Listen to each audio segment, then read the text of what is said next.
Ang ating entertainment news.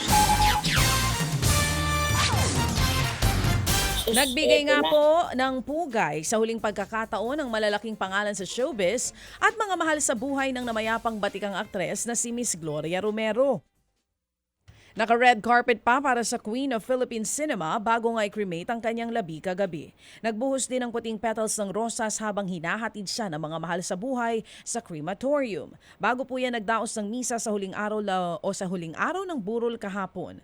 Kabilang sa mga dumalo ay sina Res Cortez, Barbara Perez, Marita Zubel at Liza Lorena. Hiling ngayon ng pamilya ni Miss Gloria Romero, bigyan muna sila ng panahong makapagluksa. Samantala po naman itinanggi po ng MTRCB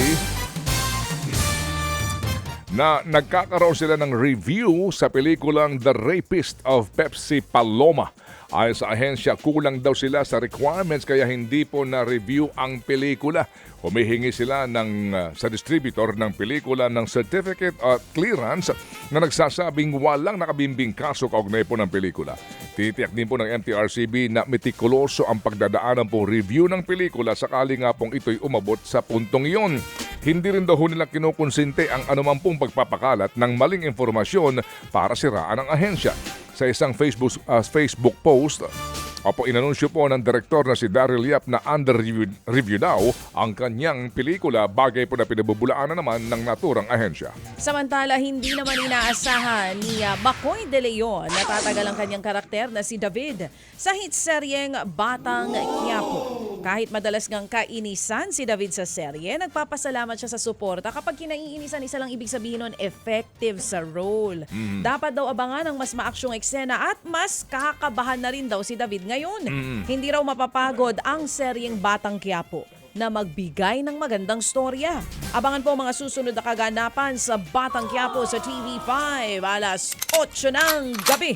Ayan. Sabi naman ni Dr. Gerald C., okay daw, complimentary. Ay, thank you naman, Doc. Yes. May mga ipapadagdag ako, Doc, tapos may mga ipapabawas din po ako. Tal- Puntahan kita sa ano nyo po, opisina. Sa Gugulatin ko na kanyang lang po clinic. silang Sa lahat kanyang dito. clinic. Oo. Sige, basta ako, Doc, Saan ba ang clinic ni Doc? Diyan lang sa Cardinal. Aba, Malapit sa atin lapit dito. lang, oo. Sige, basta, Doc, ang request po, unahin mo yung laman, ha? Sa ano bang laman? Ikaw, maraming pwedeng lamanan. Dapat nga bawasan ng laman. Ha? Yung katawan. Palagay ko dapat dagdagan. O sige. Naghahanda na po para sa kanilang kasal ang celebrity couple na si Gerald Napoles at Kim Molina. Ito yung sinasabi ng mga humuhula ngayong Year of the Crocodile Snake, di ba? O sige. Na may ikakasal, may mga maghihiwalay. Oo, ito'y kakasal.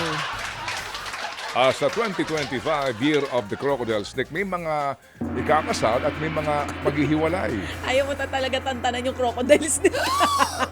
Ano ba ngayon? Crocodile snake. Snake lang, wooden snake. Walang crocodile Walang crocodile snake. Ikaw Kasi meron din, di ba, Year of the Crocodile Monkey. Walang ganon. Walang ganon. Fire, wood. Opo, Ganon Year yan eh. of the Crocodile Rabbit. Wala. Wala talaga. Okay. Oo. Kwento po ni Gerald, nakakuha sila ng wedding organizer. Inaayos na lang daw nila ang guest list para po sa kasal. Location wedding daw ang kanilang gusto. 6 na taon na pong magkarelasyon ang dalawa. Agosto po nung nakaraang taon nang mag-propose si Gerald kay Kim. Samantala, inanunsyo naman ng bandang Cup of Joe na postponed muna ang 2 araw nilang show sa Baguio City na bahagi po ng kanilang Silakbo Tour 2025. Gaganapin po dapat yan sa March 6 at March 7. Pero dahil daw sa unforeseen circumstances, iuurong nila ang kanilang show sa Baguio. Inaayos na raw nila ang reschedule.